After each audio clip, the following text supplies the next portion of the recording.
आवाज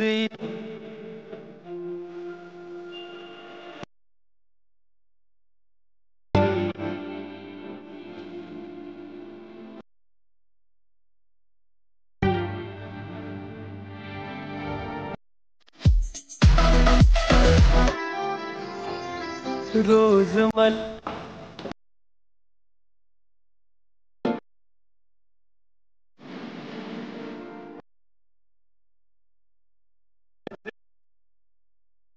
तू नजरी भास तुझे शहारा। स्वागत आहे मित्रांनो पुन्हा एकदा तुमच्या भावाच्या YouTube चॅनलवरती, ज्या चॅनलचं नाव आहे RS क्रिएशन। तर आजचा व्हिडिओ एकदम खास आणि जबरदस्त झालेला आहे मित्रांनो, जरा स्किप न करता शेवटपर्यंत। व्हिडिओमध्ये वापरले जे बीटमार्क आणि शिकेबी प्रीसेट याची जी लिंक आहे ती मला आपल्या वेबसाईटवर मिळून जाईल। त्यातून तुम्ही इझिली इम्पोर्ट करू शकता अलाइट मोशनमध्ये। तेच आपण व्हिडिओमध्ये वापरले जे मटेरियल आहे याची लिंक तुम्हाला आपल्या वेबसाईटवर मिळून जाईल, ते तेथून तुम्ही इझिली डाउनलोड करू शकता आणि यूज करू शकता स्टेटसमध्ये। तर चॅनलवर नवीन असेल तर चॅनलला सबस्क्राईब करा आणि बेल आयकॉन ऑलवर सेट करा।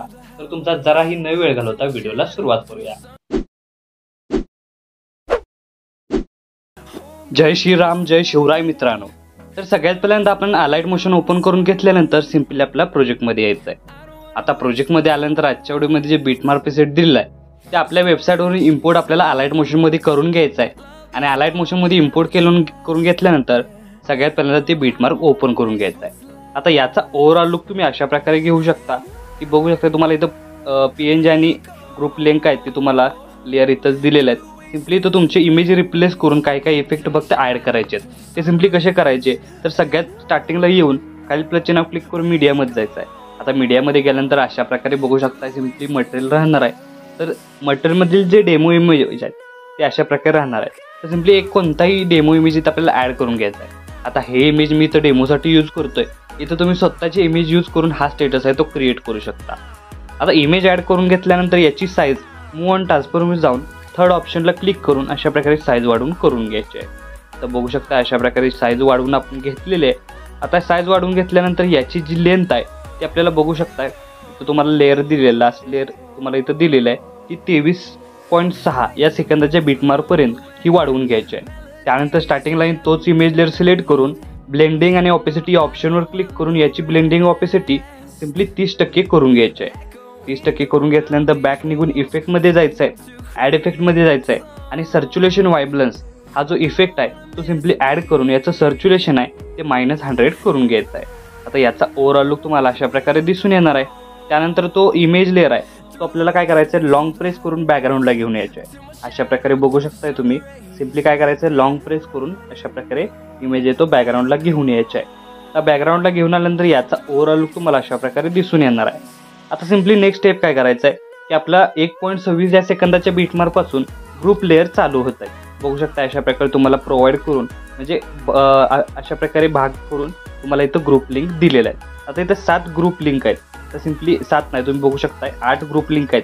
तर या प्रत्येक ग्रुप लिंकमध्ये तुमचा इमेज कसा ॲडजस्ट करायचा त्यासाठी काय करायचं सगळ्यात पहिल्यांदा स्टार्टिंगला येऊन पहिली जी ग्रुप लेअर आहे ती क्लिक करून एडिट ग्रुप क्लिक करायचं आहे। त्यानंतर स्टार्टिंगला येऊन खालील प्लस चिन्ह क्लिक करून मीडियामध्ये जायचं आहे आणि अशा प्रकारे एक इमेज ॲड करून, आता हे पण इमेज आपण डेमोसाठी यूज करतोय, जिथं मी डेमोसाठी इमेज करतोय तो तिथंच तुम्ही स्वतःचा इमेज यूज करून हा स्टेटस क्रिएट करायचा आहे आपला स्टेप बाय स्टेप। त्यानंतर हा इमेज ॲड करून घेतल्यानंतर याची लेंथ वाढवायची आहे आणि हा इमेज लेअर आहे तो बॅकग्राऊंडला अशा प्रकारे घेऊन यायचा आहे। आता बॅकग्राऊंडला घेऊन आल्यानंतर याची साईज आहे ते अशा प्रकारे वाढवून इमेज लेअर सेट करून घ्यायचा आहे। त्यानंतर इथून बॅक निघून यायचं आहे। आता बॅक निघून आल्यानंतर याचा ओव्हरऑल लुक तुम्हाला अशा प्रकारे दिसून येणार बघू शकता अशा प्रकारे। त्यानंतर सेकंड नंबरची अशाच प्रकारे एडिट करायचे आहे। त्यासाठी सेकंड नंबरची ग्रुप लेअर आहे ती क्लिक करून एडिट ग्रुपवर यायचं आहे। स्टार्टिंगला खाली प्लस चिन्ह क्लिक करून मीडियामध्ये जायचं आहे आणि इमेज ॲड करून त्याची लेंथ वाढवून तो आपल्याला बॅकग्राऊंडला म्हणजेच खाली घेऊन यायचा आहे। त्यानंतर तो सिलेक्ट करून याची साईज आहे ते अशा प्रकारे वाढवून इथं आपल्याला तो सेट करून घ्यायचा आहे।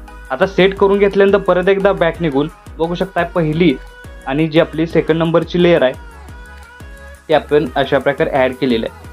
तर बघू शकता पहिली आपण अशा प्रकारे दिसणार आहे आणि सेकंड नंबरची अशा प्रकारे दिसणार आहे। आता आपण 2 डेमोसाठी केलेले आहेत, इथून पुढे प्रत्येक लेअर आहे ती ग्रुप लेअर 8व्या लेअरपर्यंत, 3ऱ्यापासून 8व्या लेअरपर्यंत आपल्याला अशाच प्रकारे इमेज आहे तो रिप्लेस करून घ्यायचा आहे. मी इमेज अशा प्रकारे रिप्लेस करून घेतोय, तुम्ही अशाच प्रकारे शेवटपर्यंत इमेज आहे तो रिप्लेस करून घ्या. तर अशा प्रकारे बघू शकता आपले इमेज लेअर आहेत ते अशा प्रकारे ॲडजस्ट केलेले आहेत आणि ॲड केलेले आहेत. तुम्हाला डेमोसाठी दाखवलेले जे 2 लेअर आहेत तसेच आपण इथं 8 लेअरपर्यंत तो इमेज लेअर रिप्लेस करायचा आहे. आता पहिलं ॲनिमेशन आपलं इथं क्रिएट झालेलं आहे. त्यानंतर इथं आपल्याला काय करायचं आहे, 23.6 या सेकंदाचे बीटमार्कवर येऊन खालील प्लस चिन्ह क्लिक करून मीडियामध्ये जायचं आहे आणि मटेरियलमधील जे बाकीचे इमेज आहेत ते इथून पुढे ॲड करायचे आहेत. आता इथं मी डेमोसाठी यूज करतोय, हे 3 इमेज तुम्ही स्वतःची ॲड करायचे. आता इथं इमेज ॲड करून घेतल्यानंतर इमेज लेअर क्लिक करून वरती 3 डॉटला जाऊन फिल कंपोजिशन एरिया एकदा क्लिक करायचं आहे. म्हणजेच आपला इमेज आहे तो इथं फुल स्क्रीन करून अशा प्रकारे सेट करून घ्यायचा आहे. आणि फुल स्क्रीन होऊन जर तो इमेज लहान असेल तर मूव अँड ट्रान्सफॉर्मेशन जाऊन त्याची साईज आहे ती अशा प्रकारे वाढवून घ्यायची. बघू शकता आधी आपण 3 डॉटला जाऊन केलेला आहे, त्यानंतर मूव अँड ट्रान्सफॉर्मेशन जाऊन अशा प्रकारे साईज वाढवून इथं आपल्याला तो सेट करून घ्यायचा आहे. आता सेट झाल्यानंतर काय करायचं, तिन्ही इमेज लेअर आहेत ते आपल्याला अशा प्रकारे या दोन्ही लेअरच्या खाली म्हणजे बॅकग्राऊंडला घेऊन यायच्यात. म्हणजे जे PNG आहे ते आपल्या वरती अशा प्रकारे दिसून येणार आहे. तर बघू शकता तिन्ही लेअर आपण अशा प्रकारे वरती घेऊन आलेलो आहे. त्यानंतर स्टार्टिंगला येऊन जो ग्रुप 1 आहे म्हणजे 1 नंबरचा जो ग्रुप लेअर आहे तो सिम्पली सिलेक्ट करून एडिट म्हणजे आपल्याला काय करायचं आहे, इफेक्टमध्ये जायचं आहे. आणि हा जो इफेक्ट आहे तो सिम्पली काय करायचा, इथून आपल्याला कॉपी करून घ्यायचा आहे. कॉपी करून घेतल्यानंतर काय करायचं आपल्याला, सिम्पली बघू शकता त्या ग्रुपचा जो इफेक्ट आहे तो सिम्पली कॉपी करून घ्यायचा आहे. आणि आपण आत्ता ज्या 23.6 सेकंदाच्यापासून तिन्ही इमेज ॲड केल्या त्या प्रत्येक तिन्ही इमेजला हा जो इफेक्ट आहे तो अप्लाय करून घ्यायचा आहे. बघू शकता अशा प्रकारे. आता अशा प्रकारे इफेक्ट आहे तो अप्लाय करून घ्यायचा आहे. म्हणजे याचा स्टार्टिंगपासून ओव्हरऑल लुक तुम्हाला अशा प्रकारे दिसून येणार आहे. तर आपला स्टेटस आहे तो इथं क्रिएट झालेला आहे. आता याला सेव्ह करण्यासाठी वरती ॲरोचिन एकदा क्लिक करून घ्यायचा आहे. वरती ॲरोचिन एकदा क्लिक करून घेतल्यानंतर व्हिडिओचं ऑप्शन सिलेक्ट करून एक्सपोर्टवर क्लिक करायचं आहे. अशा प्रकारे आपला स्टेटस आहे तो HD मध्ये सेव्ह होऊन जाईल. तर आजच्या व्हिडिओमध्ये एवढंच मित्रांनो, भेटू पुढच्या व्हिडिओमध्ये. तोपर्यंत काळजी घ्या.